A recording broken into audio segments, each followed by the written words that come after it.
Hello everyone, and welcome to another season of NGS. We are going to be in season 20 now, and today I have the pleasure of, I believe this is the very first heroic division game of the season, and it's going to be between Rodney's imaginary friends and it's ya boy King Andrew. Now again, there's no stats to kind of go for, there's no standings to talk about, everyone's kind of where they are.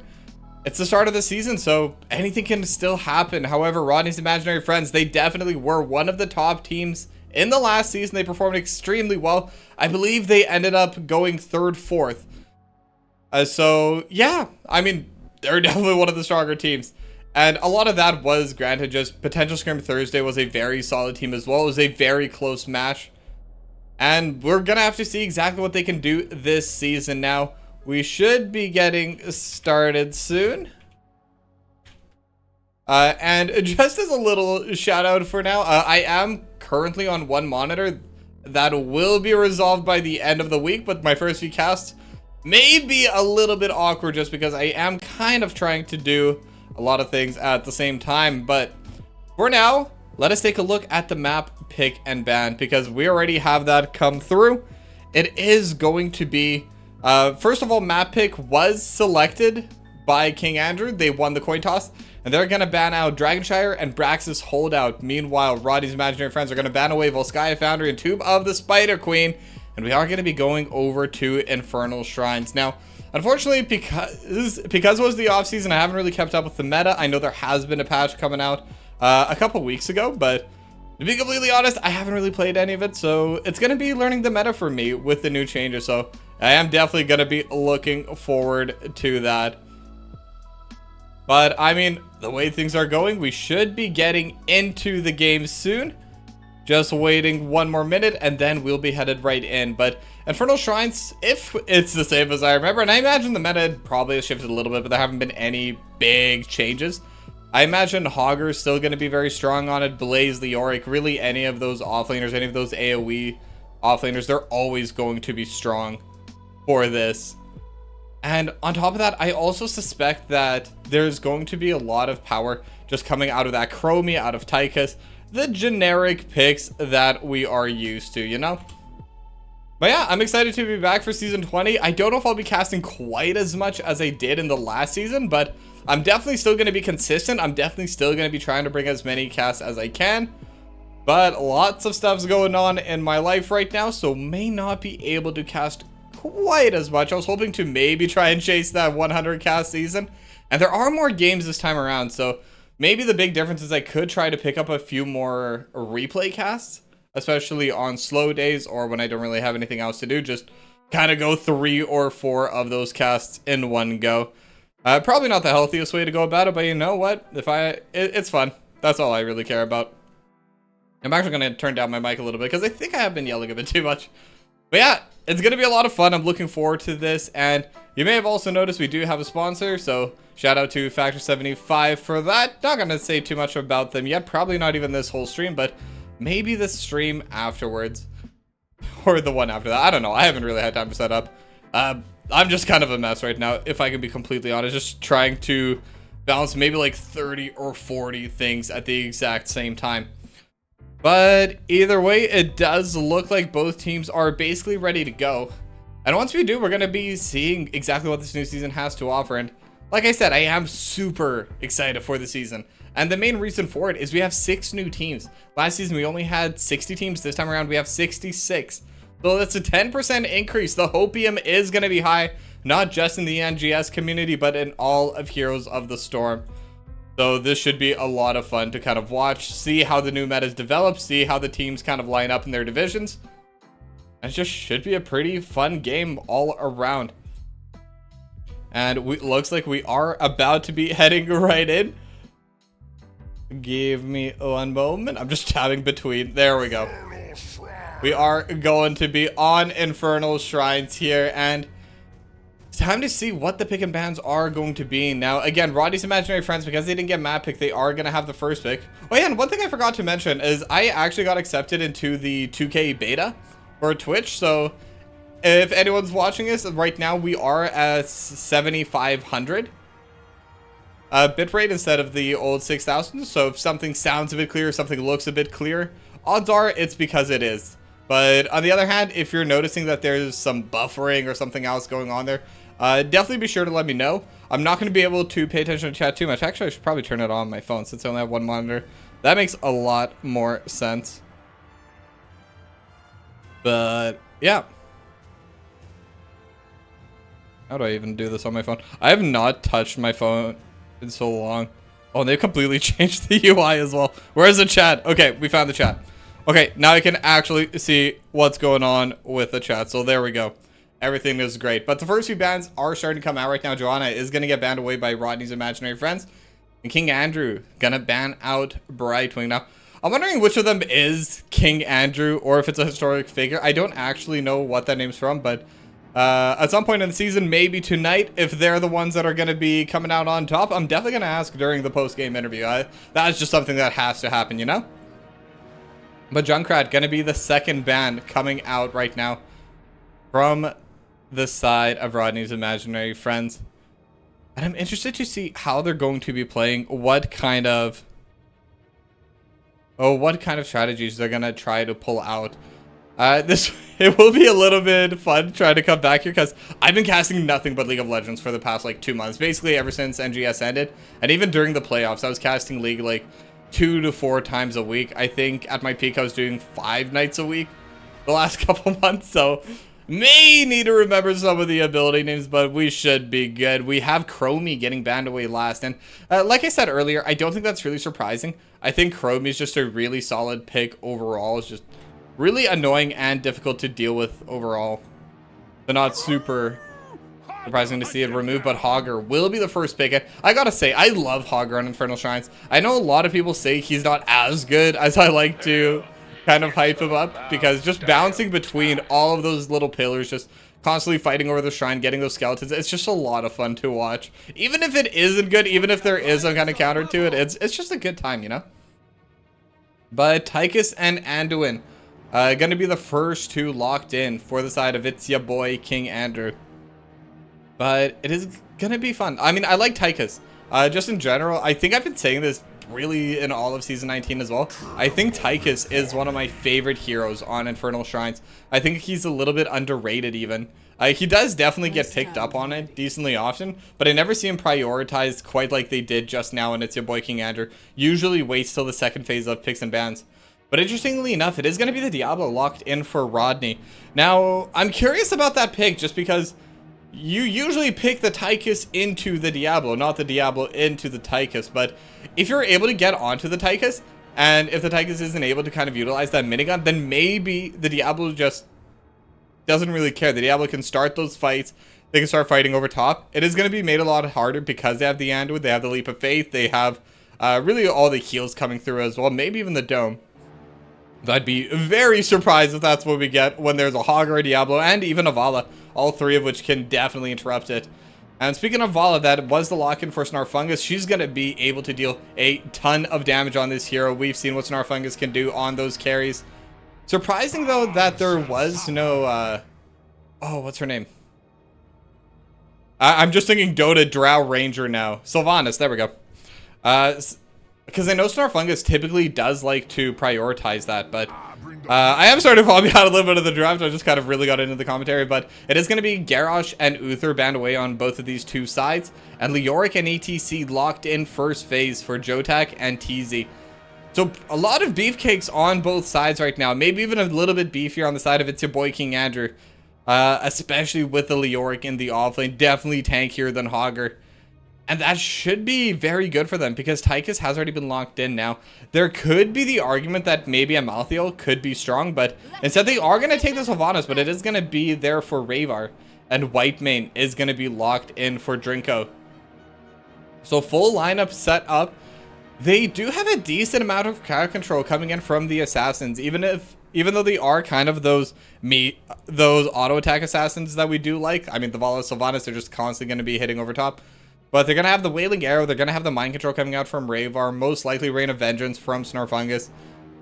So they're going to have that little bit of extra crowd control. But Sergeant Hammer locked in for Canny. And that's going to be a lot of fun for them to deal with. Now, I'm wondering specifically what heroic Asmo Chad's going to go here, because the Hortipult is going to be pretty solid to get on top of Kenny.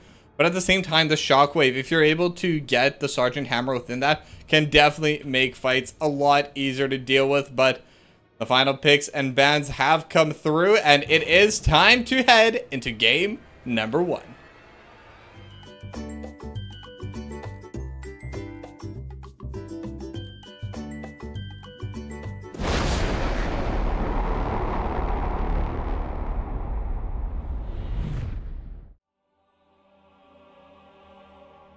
All right, and we are here. We are in game number 1. Let me just quickly double check we got everything. Yeah, we got everything.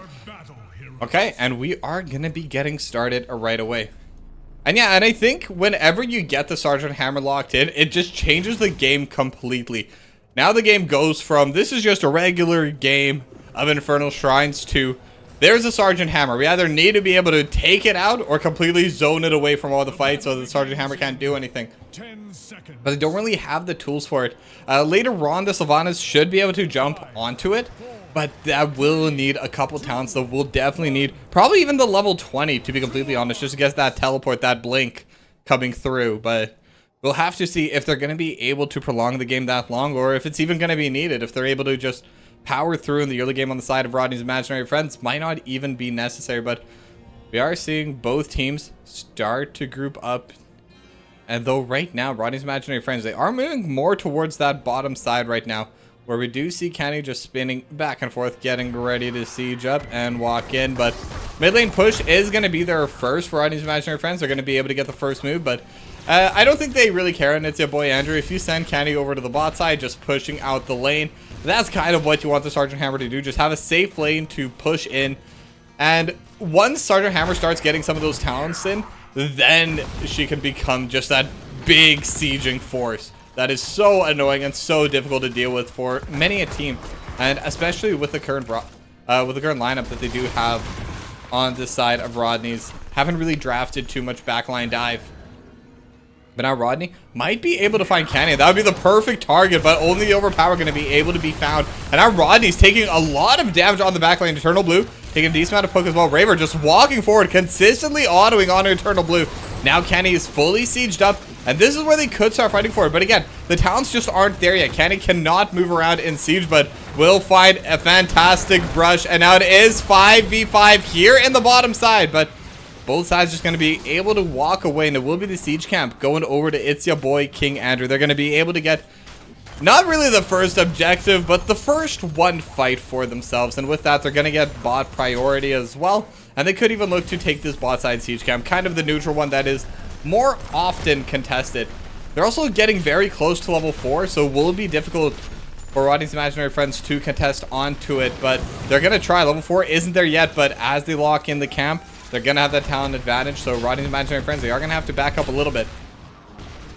But now, while we have a little bit of a lull state, while Candy just begins the siege, we can take a look at the talents, and it is actually going to be Krita the Hunter coming in from Snarfungus. I actually expected the Hungering Arrow build coming out from her, just because you kind of want to be able to burst down this backline, specifically Candy. But with TZ kind of playing the front line for it, if you're not able to get through the front line, you're not going to be able to reach this Sergeant Hammer at all. So maybe that's kind of the train of thought, just hoping to have that extra attack so we'd be able to chew through the front line and then start playing for the back line afterwards. But we'll have to see. Outside of that, everything looks pretty simple. It's just going to be the Rage build coming out from Hogger. It is going to be the Withering Fire build as well. So yeah, not really seeing too many surprises. It is going to be the attack speed build, Master Assassin coming out. So we'll definitely be focusing a little bit on the minigun, but no surprise there as TZ is caught out a little bit, taking a lot of damage, and that is going to be first blood going over to Drinko. As now Kenny is going to be here, should be able to defend the wall, but with them missing their front line, with TZ going down early, they will have a difficult time contesting onto the skeletons. At the very least, first move is going to be there for Rodney's imaginary friends. So they're making a play on Eternal Blue in the top side. Rodney getting a lot of damage to overpower as well, but the Withering Fire does a lot of damage, but not enough. And now the rest of the squad is here to defend. Oh, as we get to see my favorite mechanic in this entire game on any map, just Hogger dancing back and forth, just spitting to winning, you know? And this is why I love seeing Hogger. Asmo Chad just kind of having a great time here. But there is a Bruiser Camp pushing into the top side, so Asmachad gonna have to deal with that. But it is the Frozen Punisher that's about to start sieging here in the mid lane. And the main priority here, I think, is just going to be to try and take the wall. I don't think you're really going to be able to get too much more, especially with the first Punisher. It is quite squishy as we see it immediately go down below half HP, but they're getting a decent amount of siege. Snarfungus trying to auto it down as quickly as possible. They did leave Rayvar in the backside as TZ looking to go in with the power slide, but not going to be able to find anyone, not going to be able to combo with the face melt. As Rayvar also going to be dealing a little bit of damage over to the wall in the bot lane as well. Going to be able to take down the gate, but both the cannon turrets are still going to be standing strong. And just looking at it, we are basically dead even in terms of levels. A slight advantage maybe to its your boy King Andrew, but it's so close at this point, it literally just depends which wave has been pushed first. And since they pushed the waves first, they're going to have that little bit of an advantage. But now the first siege camp of the game is back up, and it looks like it's your boy King Andrew should just be able to secure this for themselves. No contest coming out from Rodney's, but we are already on the third talent, as Rayvar could be in a bad spot. Will dodge away in the power slide, and will just use a haunting wave to get away. Under a little bit of pressure, but keeps her cool. And that's really all that matters here. But once again, this bot side siege camp is going to be started by its boy King Andrew, but they're in a much better position to contest if they want. But with TZ controlling the brush, they don't want to walk forward, they don't want to face check it, so they just don't want to deal with it at all. They're just going to give it away once again, so it is going to be more camps just consistently going over to its boy King Andrew. But the question is, what's going to be happening afterwards? Once those heroics come out, it's really going to be all about the team fights. But Canny just starting the siege, really poking down Snarfungus. They have finished off this bot lane wall in its entirety, and they're just going to continue doing that. I mean, Canny right now just not really feeling any kind of pressure, just free hitting onto it. And once they do walk up, Canny can just knock them out and then rocket booster back out to safety. Now Rayvar is still going to be collecting some of the minions over in the mid lane. Level 10's now up for both sides, I should say. I was going to say it's your boy King Andrew definitely going to be the first ones to get it, but doesn't really matter. They're not far behind on the side of Rodney's, and this is where things can get fun. The Lightning Breath is available. It is going to be a Rain of Vengeance as well as Canny. Takes a little bit of poke, but again, with a healer right behind Canny, there's really not too much threat, and TZ's there to kind of prevent any kind of full dive coming in towards the Sergeant Hammer. Now TZ going to be the one to play forward. Face melts away the enemy, as was in the middle of all four, but now the overpower is going to be there. Shadow charge into the wall, and all the heroics are starting to come through. Odin is firing off into the back line, but again, Rodney's, they're just going to back away. They're just going to give away this camp. They're going to be like, it's okay. They already used the Odin. There's no reason for them to continue fighting. They did save all of their heroics, so they have everything available. Once that Odin expires, could be a pretty strong moment to fight for Rodney's, and that is going to be as the shrine activates. So this could be a very strong timing for them to contest onto this Punisher. Now level 11 on both sides, pushing lanes, going in for Rodney's towards the bot side. Granted, Canny's gonna try to take over, but now they have the styles, they have the Lightning Breath over the top. Canny's starting to get low, but the healing is too strong, and Rodney's gonna be the first one to go down, and that's gonna be the only kill of the fight so far. It is gonna be the 1-for-0, favoring it's your boy King Andrew. But what's gonna happen after that?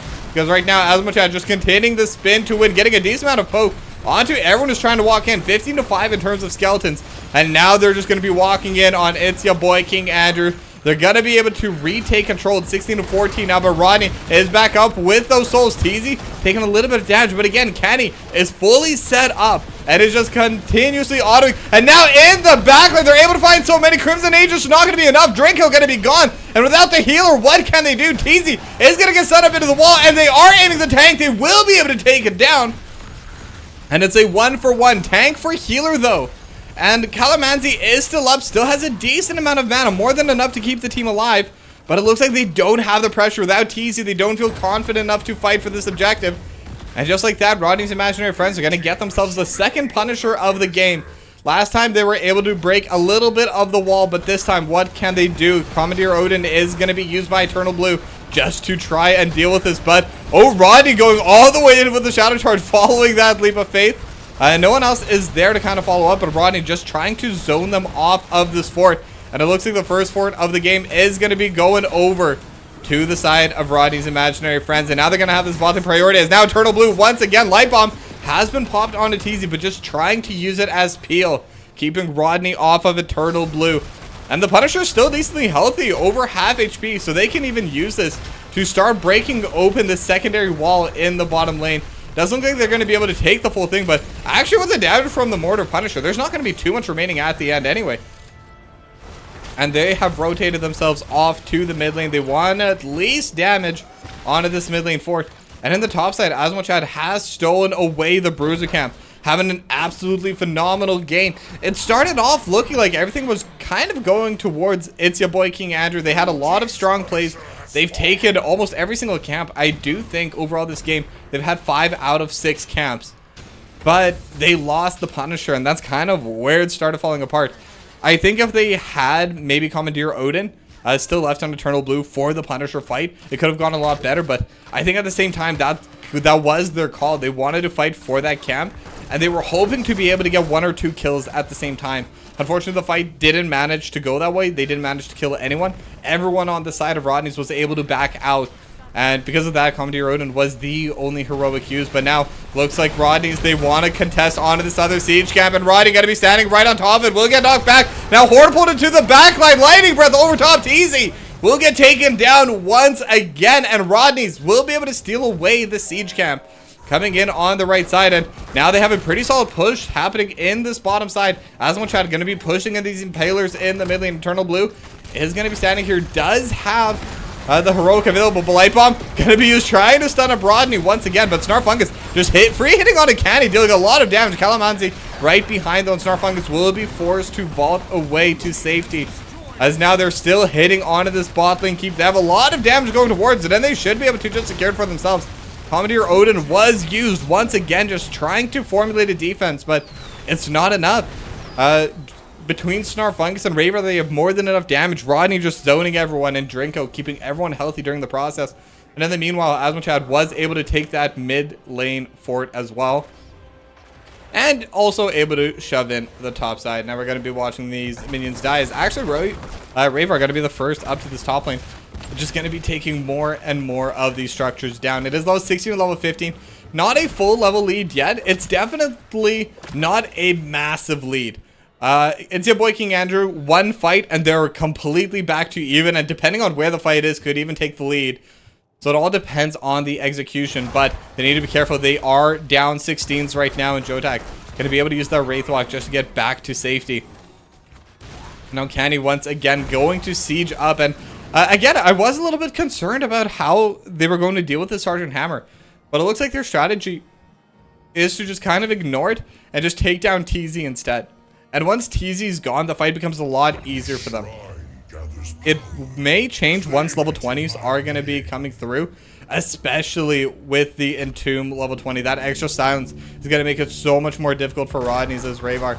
Just going to go to the bots. They're going to start fighting Jotak, but not going to be able to accomplish too much. And it is the Mosh Pit available for TZ, and I don't think we've really seen Mosh Pit coming out at all in these fights yet. TZ just getting blown up, just getting targeted so hard early on as Asmochad going to begin the pre-spin, where Rodney has a very good angle here looking towards Candy, but now will be targeted instead. And Rodney starting to get really low. Drinko not in range for the heal yet. And now Rain of Vengeance just trying to keep the fight out as Odin will get popped once again. Eternal Blue will be able to take control. And this time they do have that heroic available. They do have the Odin at the start of the Shrine fight, but they're not taking the Skeletons. They're looking for the fight. Asmochad gonna get hit back with the face mount, and Snarfung is caught in the Entomb. But TZ now trying to dance onto Rodney, and Rodney will survive just barely. The Crimson Angels. Now the Lightning Breath over top. TZ will burn down. Everyone else is solo. Jotak is gone. Calamansi trying to survive. Ravar trying to deal the damage. Instead, Eternal Blue is going to be the first to fall, and has the well, still surviving. Canny and Calamansi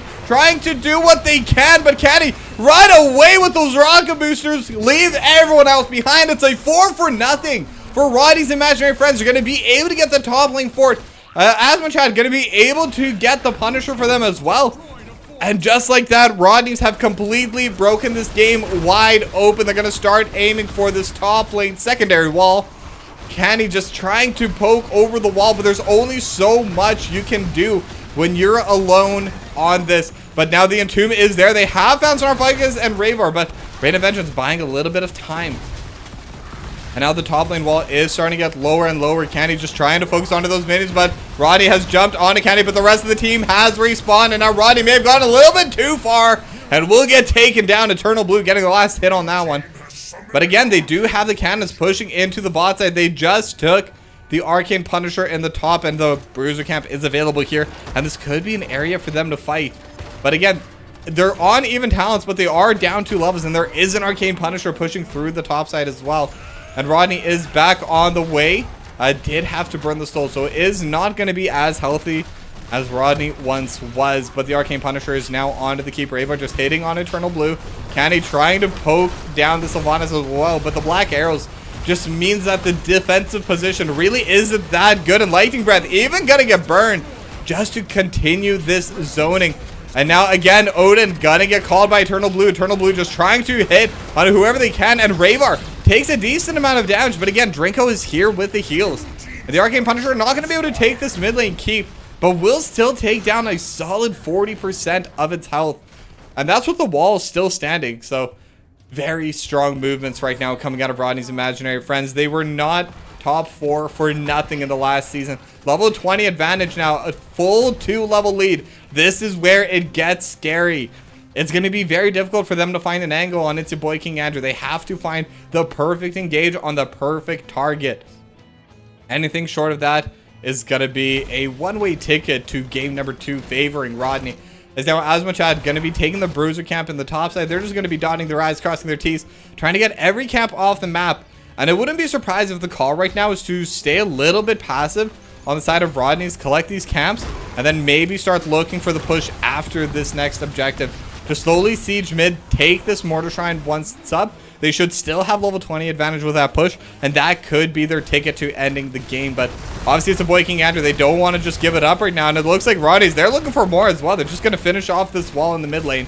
As Eternal Blue with that overpower, just trying to get whatever damage they can onto whoever they can at this point. Snarfungus takes a little bit of poke from Candy, but again, Drinko really not struggling with the mana cost right now. They're splitting off the damage, but it's now Rodney caught in the Entomb, but it is only Rodney. Crimson Age comes out, but look at the damage. Rodney just gonna be going down immediately. And now it's a 5 versus 4. They are down level 20, but what can they do? They do still have Light Bomb, but that is going to be the only thing they have. The Napalm Strike actually dealt so much damage to Rodney there.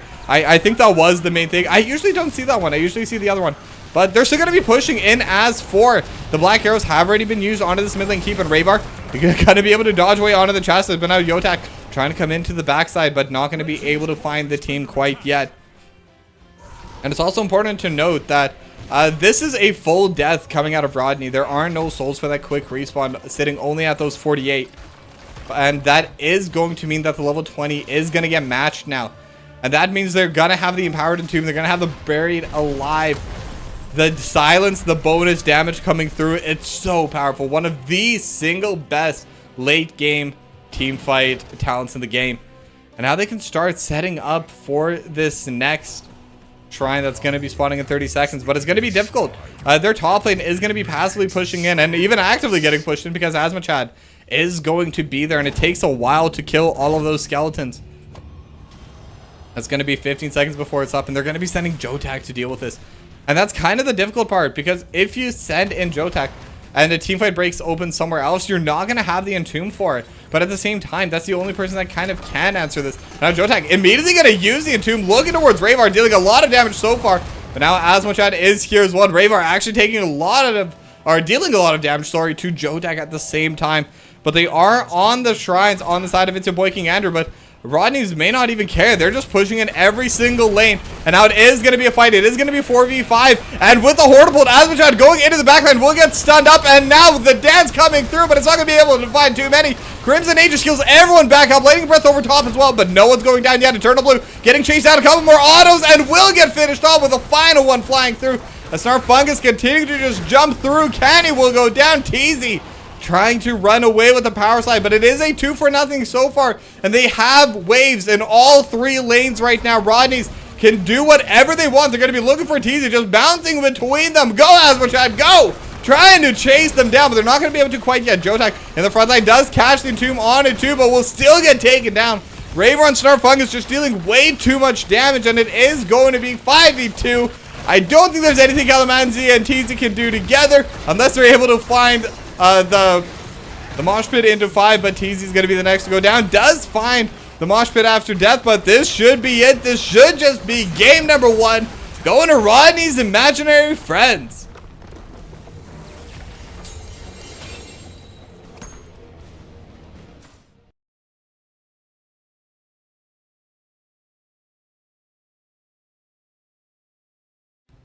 And it was a good game. It was a very strong attempt from It's your boy King Andrew, but at least for game number 1, Rodney's Imaginary Friends just going to be absolutely able to take control. And they're going to be able to get themselves that game number 1. And genuinely, I was really worried with how they were going to deal with Kenny. And we're even seeing the damage numbers here. I mean, if we sort high to low, 86,000 damage on the Sergeant Hammer. But their entire strategy was we find TZ, we take down TZ. Kenny cannot walk up without the tank.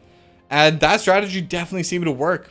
So really well done on the side of Rodney's Imaginary Friends. Now, we are going to be going to a short break, but when we come back, we're going to be headed straight into game number 2. So don't go anywhere. We'll be back soon.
All right, and we are here with the draft for game number 2, and as you can see, we have gone over to Towers of Doom. Now, this map was selected by Rodney's Imaginary Friends. First pick gonna be going over to It's Ya Boy King Andrew.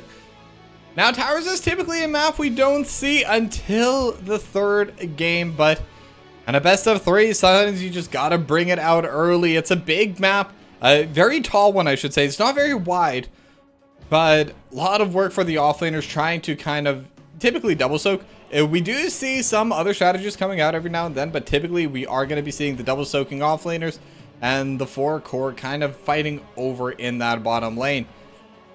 It is a bit of a snowbally map, but at the same time, if you're able to come back, you're going to be able to hold it. But Stitches actually going to be the very first ban coming out of It's Your Boy King Andrew. And on a map like this, it does make sense. If you're able to land one good hook, it completely changes the pacing of the game, completely changes who's able to fight for those altars, and maybe even losing a full bell tower.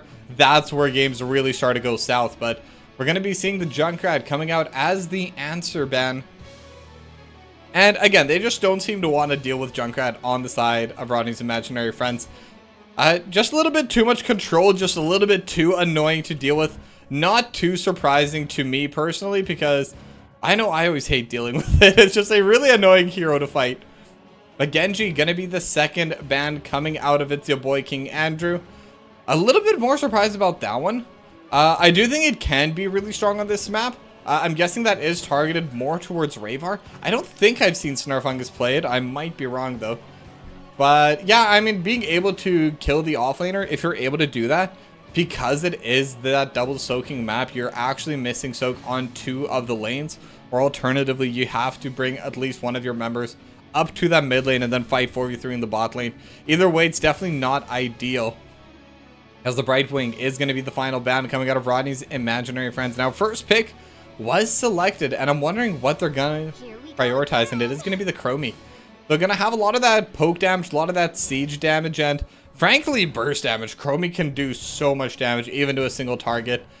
And all they need to do is just kind of find that proper location. Now, I'm wondering what heroic's going to be coming out. Most often, we do see Slowing Sands, but we do see Temporal Loop, depending on the draft, depending on the strategy that they are trying to build on the side of It's Your Boy King Andrew. But with the Nubrek and Sylvanas locked in, it is definitely going to be a lot harder to try and pull off the Temporal Loop. So I definitely expect to see the Slowing Sands. And once you get the level, I guess 18 for Chromie, the Unravel, it will severely increase the damage of really the whole team. Just having that extra magic armor shred is so powerful on the Chromie, especially because she does get her talents so much earlier than everyone else in the game. But it's going to be Garrosh locked in for TZ and the Uther for Calamanzi. So very solid frontline already. Lots of playmaking available as well. And I've actually never really thought about this in the last season, because I don't think I've actually seen this matchup too often. The Anubrak versus Garrosh tank. I do think that if Anubrak goes in, Garrosh could definitely make Rodney go even further in. But not in a way that Rodney would want to. But at the same time, I think the Impale is also a really strong tool just to keep Garrosh away. Just kind of kiting backwards for the team whenever they do need to peel. And again, the Cocoon's always going to be useful. Garrosh and Uther, both really solid targets for it. Chromie as well, if you want to set up some kind of play over top of that. As we are seeing Tychus getting banned away this time around. Now, I'm not super surprised that it wasn't locked in early. I think Eternal Blue played fine on it. It's just definitely not as strong on Towers of Doom as it is on the Infernal Shrines. I think Chromie is definitely the proper first pick here, as we're going to also see the Vikings getting removed. And Vikings are really good on Towers of Doom. I think this is one of, if not their single best map. And they scale so extremely well. Once those level 20s come through, the Vikings can one-shot basically any of the backline heroes in the game.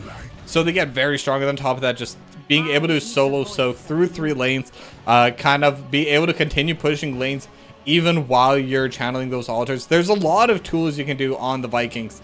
So not surprised to see that banned away, as we are going to see the Blaze locked in for Asmachad and the Tyrande locked in for Drinko.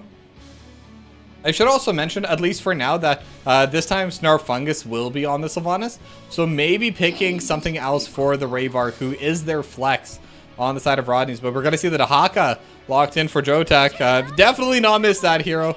But that is a pretty neat skin, though. I will give it that. And the Tracer locked in for Kenny. Now, the Tracer is quite interesting.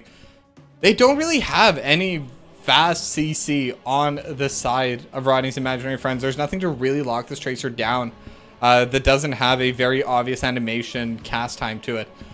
They'd have the Jet Propulsion from Asmodad. Maybe the Cocoon, but I'm actually not sure how this interaction works, but I imagine you're able to dodge it out with the recall anyway. And the Zeratul gonna be the final lock in for Rayvar. Okay, now this is interesting. Because I already do have the Blaze, I suspect that this Rayvar is gonna be part of that bot lane 4-core coming out of Rodney's Imaginary Friend. Sometimes we do see the Zeratul in the off lane just because of that clear speed. But very solid pick. And again, will scale super well in the late game. Will also be able to delete the backline. Eternal Blue definitely gonna have to play a bit careful, but either way, we are here, we are done, and it's time to go into game number 2.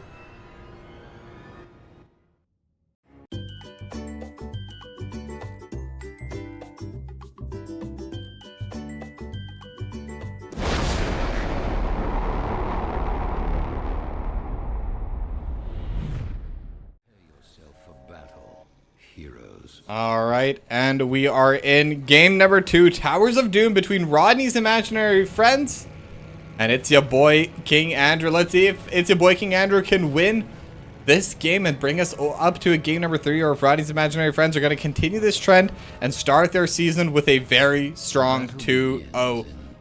But for now, we're just going to have to see what both of these teams do decide to do. They do have a decent amount of stuns on the side of Rodney's, especially with the Blaze, with the Anubarak. They can definitely lock someone down. But to start, as we see the Sentinel fly up, and Jotek going to be able to dodge it. It's always fun seeing that owl come through, but not going to be able to hit anyone quite yet. No love tap to start things off. But we are going to be seeing the little scarabs coming through from Rodney. And I was also going to mention those scarabs with regards to this tank v tank matchup. I think the scarabs can get a little bit annoying for TC, just another target to accidentally Wrecking Ball. But again, we're just going to have to see this, because I've never actually paid close attention to this. And every season I give myself a goal, and I think this season what I want to do is I kind of want to learn more about different matchups in different lanes. And I think every game I'm just going to focus on one specific matchup with some specific interactions and kind of see where that goes. It's actually going to be Kenny in the offlane, matching Asmachad so far as Rayvar, dealing so much damage to Kenny and actually hopping in, almost able to get the first blood. And Rayvar also takes a lot of damage on the way back as well with that pulse bomb coming through. But with that, Kenny going to be forced to reset, as now we see the Dragon's Breath coming through, dealing a decent amount of damage to Snarfungus, but again, not going to matter too much right now. The health orbs on their own should be able to heal them up, but both sides going to get started on their sapper camps. Maybe a little bit faster on the side of it's your boy King Andrew, but really nothing to write home about. I don't think either of these two teams are going to start contesting onto each other's. And it's actually going to be Rodney's that are able to get it just 1 second earlier. Not even. They're on the same tick. So going to be counted as the exact same. But it is going to be 4 versus 4 in the bot side, as Rayvar, again, just walking into Kenny. The recall is going to be there. And Rayvar, I'm just looking for this damage that is going to be coming up. But Kenny just continuing to dash back and forth. This is a pretty solid 1v1 on Pulse Bomb. It's going to be the clean 1-for-1. It's actually in the bot lane. They also find Rodney. Not sure how that happened. I had to watch that 1v1, you know.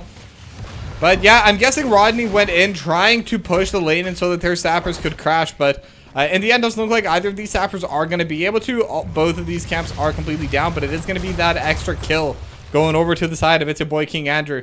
And now they can have a little bit of push in the bot side. Eternal Blue can poke a little bit, but unless Eternal Blue goes Piercing Sands at level 18, not going to be able to do too much to those structures while the minion wave is still alive. Just going to be forced to poke it down with that Dragon's Breath. As again, Kenny and Rayvar fighting in the mid as Rodney looking to engage again in the bot side. TZ not gonna use the wrecking ball quite yet, or has already used it while we were watching the mid lane, but no full engage is kind of be coming out. But now on the top side, Asmachad trying to stay with the Power Blast, but Rayvar is in the area as well, looking for Kenny. And now the recall will be there, and Kenny will get stunned up on the recall, will get finished off. Asmachad perfectly timing that jet propulsion on the recall. And with that, they should definitely be able to crash this as the fighting in the bot side. That's where it's going to be the heaviest. The Brush Stalker has already come through from Jotak.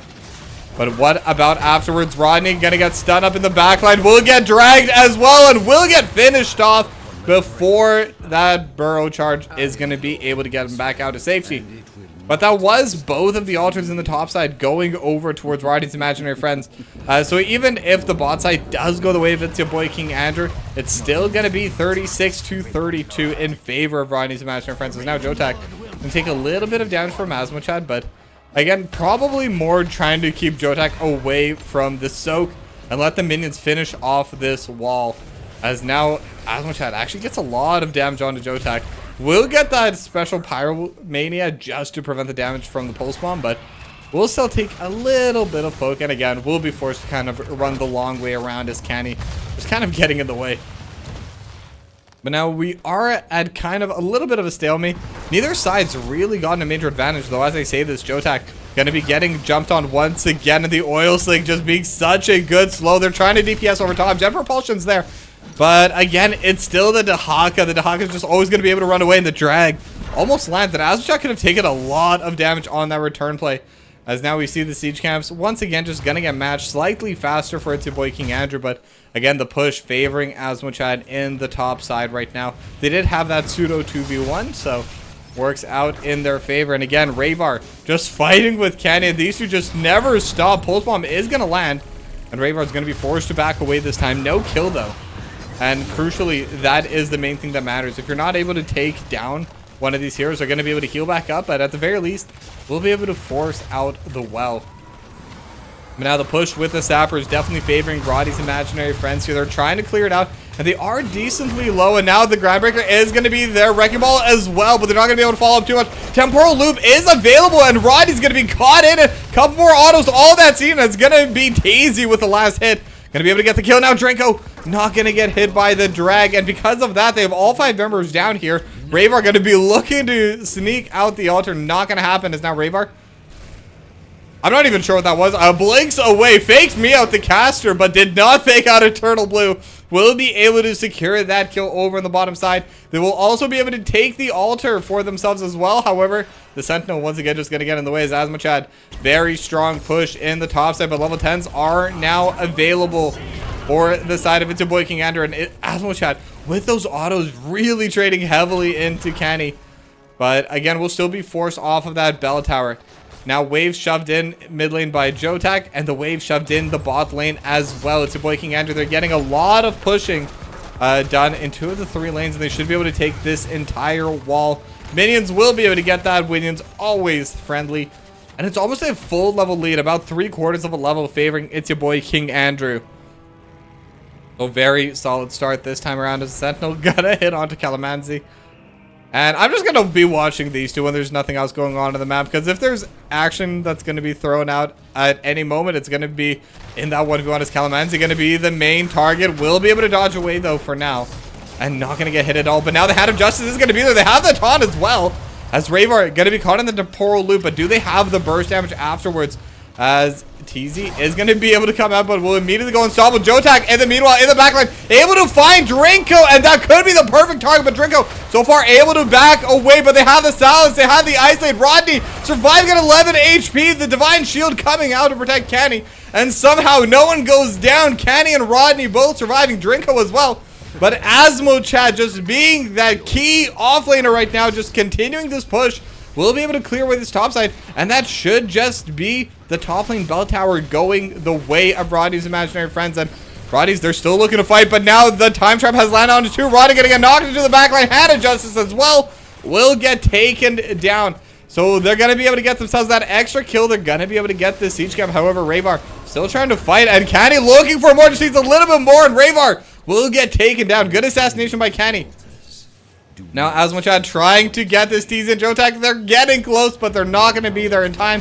Asmochad will just be able to secure it, as they're also able to get this top lane altar. It's only going to give them 4 damage because just slightly off tick, but if Asmochad didn't finish securing it then and there, they wouldn't have gotten it at all. So definitely still worth it, as Teasy just knocking Rodney away will take a little bit of damage, but again, that Hardened Carapace just keeping Rodney safe. But now the Brush Stalker coming through into the backline. Jotak going to be here. Not going to be able to land the dragon. Again, it's just going to be the 5v5. Level 13's about to come out, though, for it's your boy King Andrew. But they do need to deal with the top side. Rodney still trying to take in Candy. Going to be targeted up. Going to get stunned up as well. And now in the backline, they're also low. Turtle Blue getting targeted as well. And instead, they're just going to turn over to Teasy. And now the Divine Shield is there. Rodney gets hit with the drag. Teasy trying to survive. Not going to be able to, as Candy and Eternal Blue almost gets taken down by the Sentinel. But it's not going to be enough. It's going to be the 1 for 0 at that level 13 timing. But Rodney's imaginary friends, they should be able to secure this. They will be able to get their altar for themselves. But now over towards that bottom side, and Rayvar finds Eternal Blue. The entire team's there. Just going to be a pick-off. And with that, they will be able to steal away the siege camp. And I was talking about the snowball potential of this map, especially once you get that first bell tower. It's definitely starting to come out now, 32 to 23. They have the stolen sapper camp. This bot lane wall is very healthy, but not for long. Jotak, at the very least, going to be able to get the drag and will be able to remove one of the sappers, but they're still going to lose that top lane cannon turret. And Snarfungus is here with Rodney and Drinko. They should be able to push even more, as Rodney just kind of gets stunned up into the backline with the Wrecking Ball and the Groundbreaker combo. But again, it's more just trying to buy time, slow down the push than anything else. As now Teasy trying to come out from behind, could look for a play onto anyone. Now the Unstoppable is there. Snarfungus is the target, but they're not going to be able to find her. But now they have the Temporal Loop, and Snarfungus is going to get taunted up. Warlord's Challenge over top. Snarfungus will be the first to go down. Jotak will get the Isolate onto Rayvar as well, but no follow-up is going to be there. Instead, they're going to turn their sights onto Rodney, and Rodney will get taken down as well. And it's going to be that big 2 for nothing. But in the meanwhile, Asmochad is going to continue pushing up in the top side. That bell tower did go back in favor of it's your boy King Andrew, but they're continuing these fights. They're continuing to fight and just do whatever they can. They are definitely not out of this game yet. This bottom bell tower definitely going to be going over to it's your boy King Andrew. And with the next 2 altars spawning in the bot side, this is the perfect one to steal away. And now the siege camp is going to be here as well. This will also give them their level 16s as the next altar spawn. A very strong timing for them, as we now see Jotak getting jumped by Rayvar and Asmochad. The dragon not going to land. Jump propulsion will be there though, but it looks like they just want to try and dive. Jotak still surviving, trying to heal through this, and will be able to so far. But Rayvar and Asmochad, they're still healthy. They're still trying to find Jet Propulsion, not going to land, but now the Ice Lane's there with the drag. Canny's in the area, and just like that, Jotak survives, able to take down one, and Rayvar, you are all alone behind enemy lines, will get taken down. It's a 2 for nothing. Excellent defense coming out from Jotak.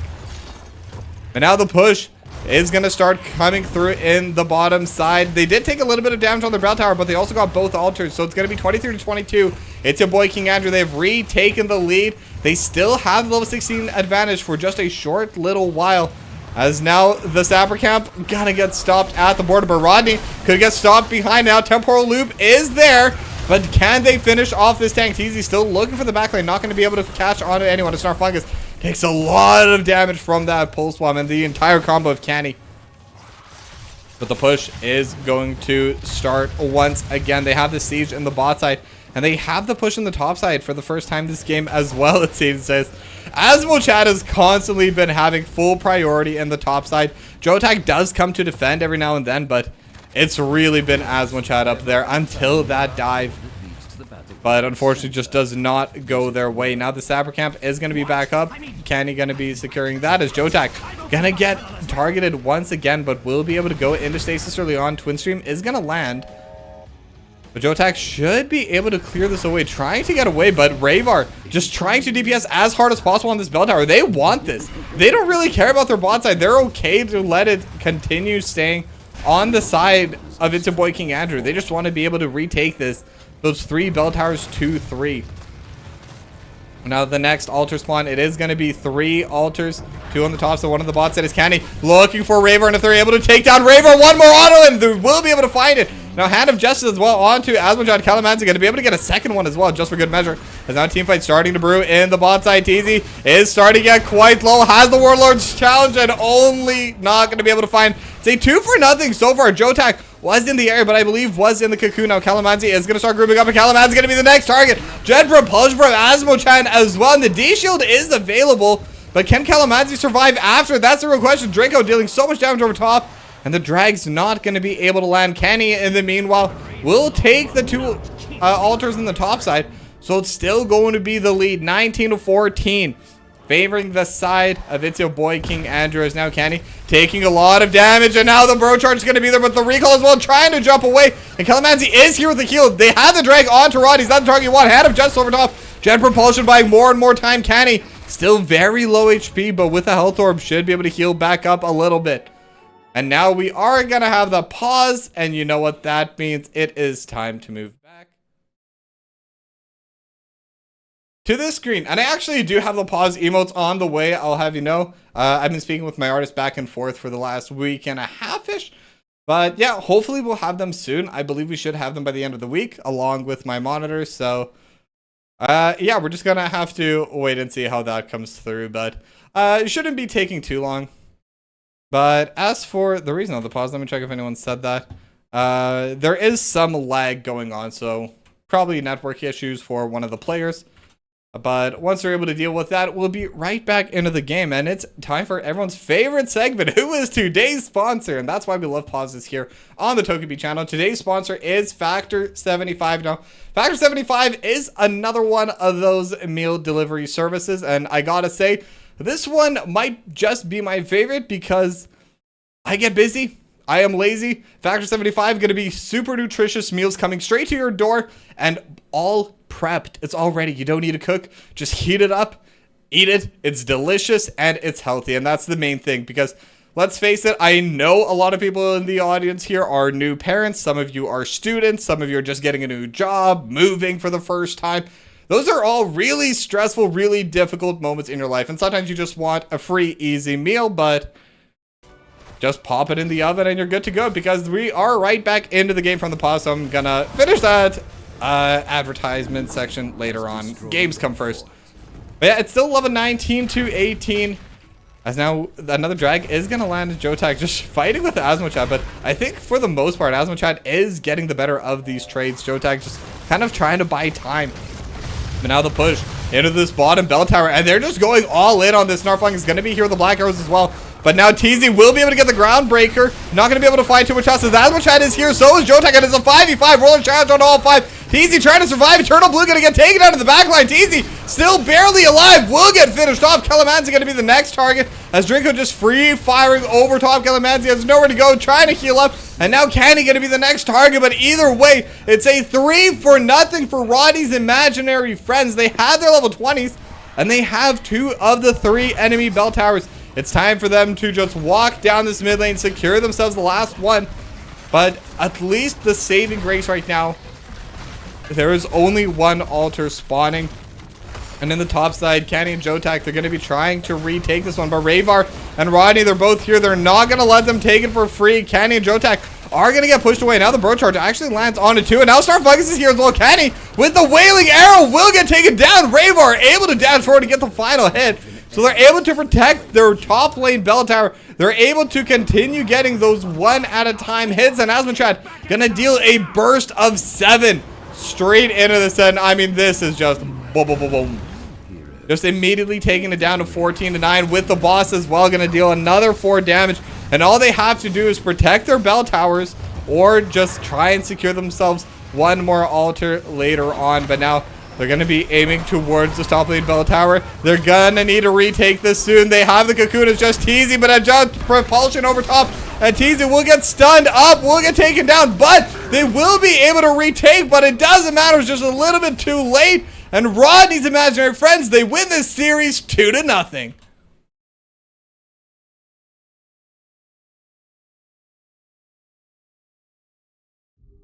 And yeah, and this was a much closer game. I think that the side of It's Your Boy King Andrew, they played really well this time.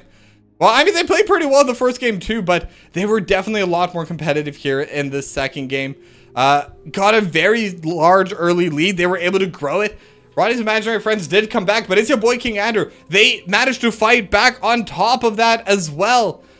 And Jotak especially just holding off on that 2v1 dive, just staying alive, holding on long enough for Candy to come in. The two of them just cleaning that up was a super nice play, and it gave them a very solid lead. It gave them a bottom bell tower, but unfortunately still wasn't enough. Rodney's imaginary friends, they held strong, and they were able to take the win. Now, with that, it's only 7 Pacific, so let me just take a moment and see if I can find someone to interview. And yeah, we'll just get that going right away. So give me 1 moment.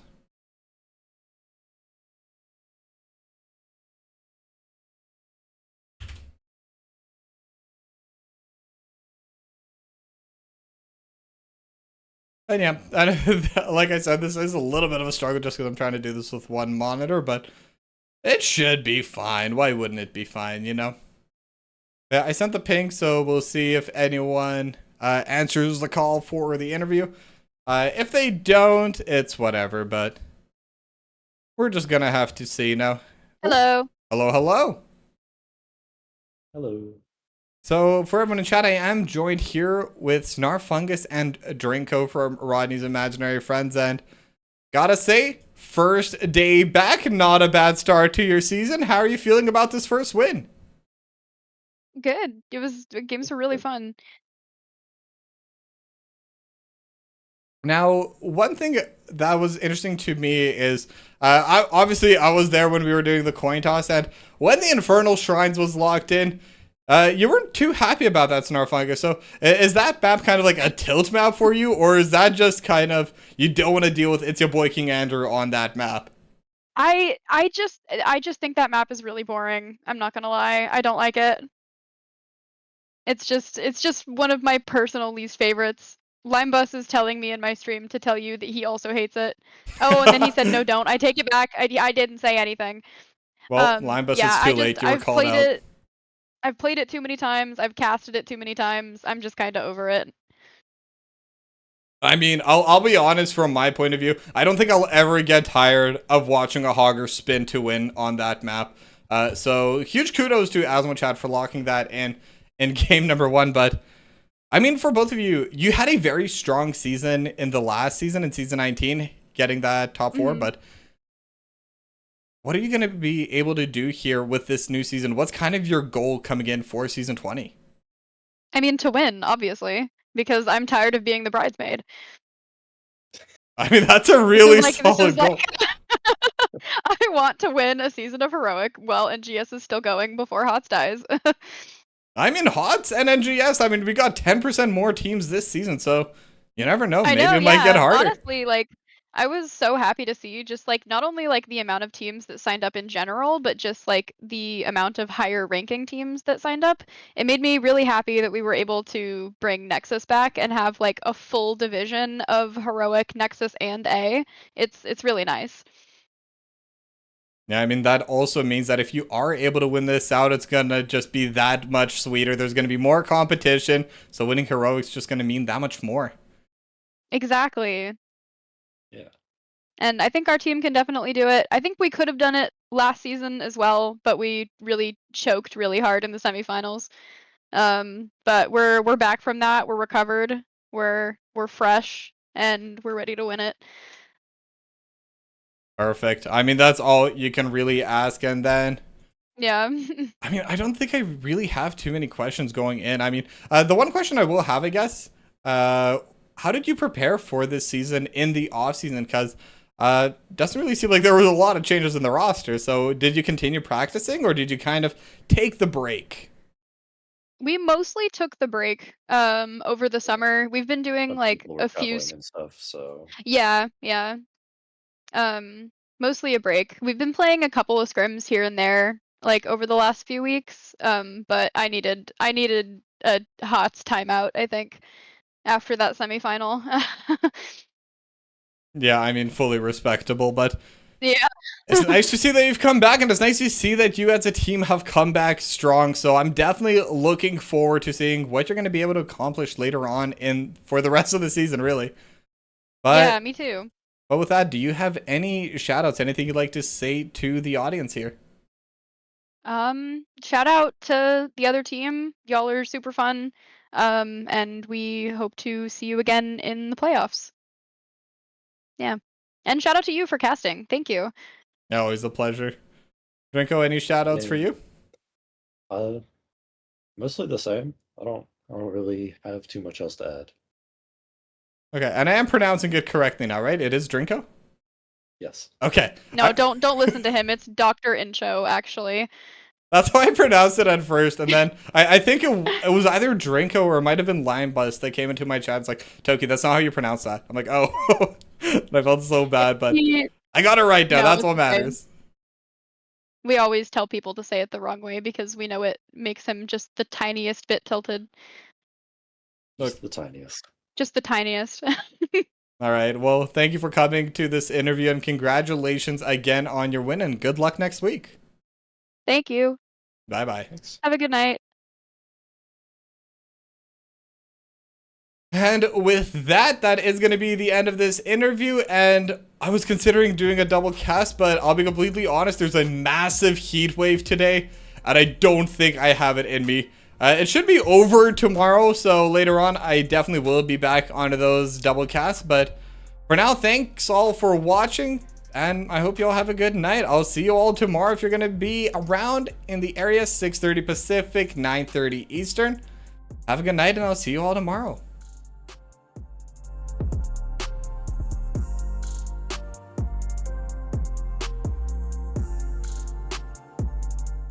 Oh, and I just realized, sorry. Thank you, Hoku, for the tier 1 sub. My mistake. Like I said, I'm on one monitor, so I did not see that until I tapped out for the starting soon. But yeah, shout out to Hoku. Thank you very much, and welcome back. Hope you're just as excited for the season 20 as I am. And to repeat myself again, bye-bye and have a good night.